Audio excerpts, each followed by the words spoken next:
Hey everyone, it's Steve, and we're going to be doing dead card games today. Today's card game of choice is Teen Titans, the collectible card game. This is the 2-player starter set. It was originally $6.99. I bet it wasn't originally $6.99. I'm going to guess that Bandai, who made this game, had a little respect for themselves and was charging about $15 for this. Who knows, maybe 20. But I have Bob and Josh with me, and we're going to be talking about this here game. Hopefully we are going to be able to figure out how this game works. Actually has some shrink wrap on it. Has shrink wrap on it, so that's pretty nice. I mean, they want to make sure that you're not getting any of their foil cards out of the front, because it does look like we have a foil Robin on the cover here. So, or because this box falls apart if you don't. That was no effort to open that up. So we have our collectible card game manual. We have, they did include 2 play mats. And I'm going to see how they do the rest of this, because we're going to just the basic plastic crap. And we have the Teen Titans collectible card game. Back looks really nice. I mean, obviously this is from the original run of Teen Titans.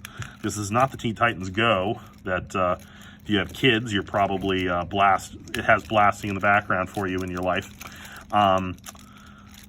Let's get into these and start taking a look over the cards and see if we can figure out how this game works. So, let's just delve right into the fun stuff. So we have Robin right on the cover here. He's a grade 3 Teen Titan. Whatever you're planning, Slade, it's over. So obviously he's talking about Slade Wilson there. He has attributes of intelligence, agility, gadgets, special ability is offense. So superior tactics. For every card in your hand, he gets an additional 100 power, which is pretty cool. He has a 600 power. Oh, we have Slade right here, Slade Wilson. And he's got a higher power level, and he's a grade 4, but he's from Slade's army. So, Steve, yeah, from my angle here, are those curling a little bit with the foils? We are seeing a bit of curl. It's not a ton, I mean, but I am guessing that this is actually about the same card quality as Magic cards currently are at. Okay. Like, the bend is about the same as a Magic card right here, and the foiling process looks very similar to Magic's foiling process. So we have that going for us.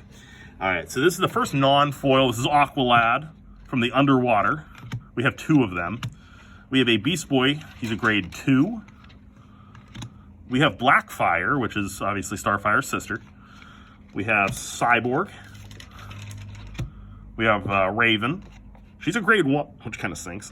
Oh, it does not seem as though the grade has much to do because we have another Robin, but this is a grade 1 Robin. So these are probably the commons. Yeah, actually, in fact, they do specifically show that these are rares in the corners here, because they're actually showing us that they have an R there. So that's going to give us our the rarity.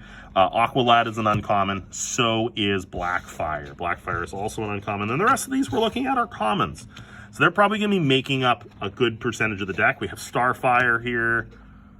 And then we have some skills, which I'm not 100% sure what the skills do. They don't have special effects, and it seems that they grade up as you do stuff. So maybe this has something similar to the original Dragon Ball Z card game, where we're moving up the scales on the skills tree to make things more like your attacks more powerful. And these are basically, I think the skills are your attacks. Pretty interesting looking so far. Just looks like kicks, morphs, punches, same type of trick taking that we have here. Fix It. So these are some storyline cards. So I guess this would be maybe something as I would maybe call this an enchantment, possibly. Just from a basic look. Oh, a field. So this is the enchantment stuff. This is like a world enchantment. So we're in the city streets. We can be in the pizza shop in Titan's Tower. And now we have some characters from Slade's army. We have Cinderblock, Lightning, Overload, Plasmus, and then Slade, of course. Good. Slade's Commando. We have Thunder, Scheming. So these are the skills again we're talking. So this is definitely 2 decks. So it's Slade versus Robin. And they have similar cards in there. They have the Chemical Factory, Cook's Electronics Store, and Slade's Headquarters. So I'm guessing that this is where this deck stops, is about right here. So we'd have a set of 3 field cards, and we'd have our entire Teen Titans deck with 1 rare in here. 4 uncommons, and the rest are commons. So they're not really giving us too much as far as the starting point on this deck. There's our Robin, and then our Slade decks. Bob, you were looking over the rules a little bit. Do you have any information about maybe the skills So apparently the field cards start off, they're not part of your deck. They start off on the board. Okay, so we have fields out of the deck. And you're fighting over the fields. The fields have a point value associated with them. And so if you capture one of your opponent's fields, you get that number of points. If you beat one of your opponent's characters in combat, you get the point value equal to their grade. Okay. And so the first person to 15 points wins, or if you capture all 3 of your opponent's fields, you win. So this is, if I were to make an analogy, I'd almost describe this as Smash Up, having with the fields that you're trying to control. And then we're just doing a basic point system for totaling. So I mean there's that's more akin to what we'd be seeing in your typical board game rather than a collectible card game, is what I've been seeing. It feels like, to go back to another old card game, it feels a little like maybe a very simplified version of Star Trek. Yeah, because you're trying to like complete missions at various locations. You get points for doing that, and then you can fight your opponents, and you're on opposite sides of a board that you create together with your cards. Yeah. So. And it kind of looks like, I'm guessing, when we're looking at these, all the cards have attributes, and the skills require certain attributes to complete them. So if you have certain characters, you're going to be able to do this, like these actions. Some of them won't have a requirement at all, but they seem to be a little bit different in the range of what they can do, because maybe I don't know what the requirement on the sides here are going to have to do. And I'd love to see a card, maybe a rare, that actually uses up all 6 of the skill slots there. Because maybe you do have some really, really powerful skills that can be completed. But it does not seem like we have anything that's terribly complex. The highest level it goes up to is a 2 out of 0, 1, and 2 levels on the skills in this game. Not too bad. I mean, as far as all things are considered, this does not look like too bad of a game. Simple, very, very simple, it looks. Again, this is probably something that people could have put out as a board game had this not been probably the height of one of the collectible card gaming craze, because this was about 2005 this game came out as well. This is an 8+ game, so it's definitely geared a little more towards the Pokemon crowd. Yeah, so this was this was definitely not something that was trying to appeal to an older audience, but at the same time, it probably had just enough complexity that if you were a kid back in 2005, I'm sure your parents would not be that upset having you to play this game. So I'm going to say that this is probably at least a passing grade on a game. The card quality is there. It's about Magic. It's not stellar. It's not stellar because, again, we've talked about card quality in the past.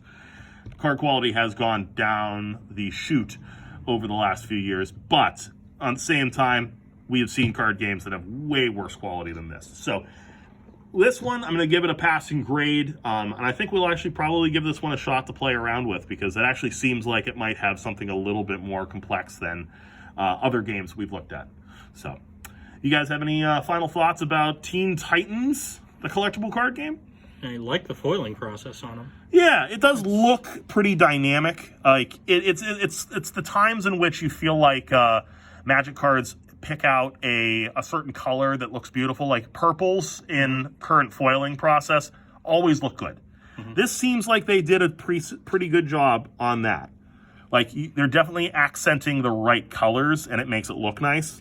But it's not like the type of foiling process that some games have, where like the entire card is just foiled and you can't even, it doesn't distinguish. Yeah, like it's causing the backgrounds to pop. It's causing the like motion blur to pop. It's nice.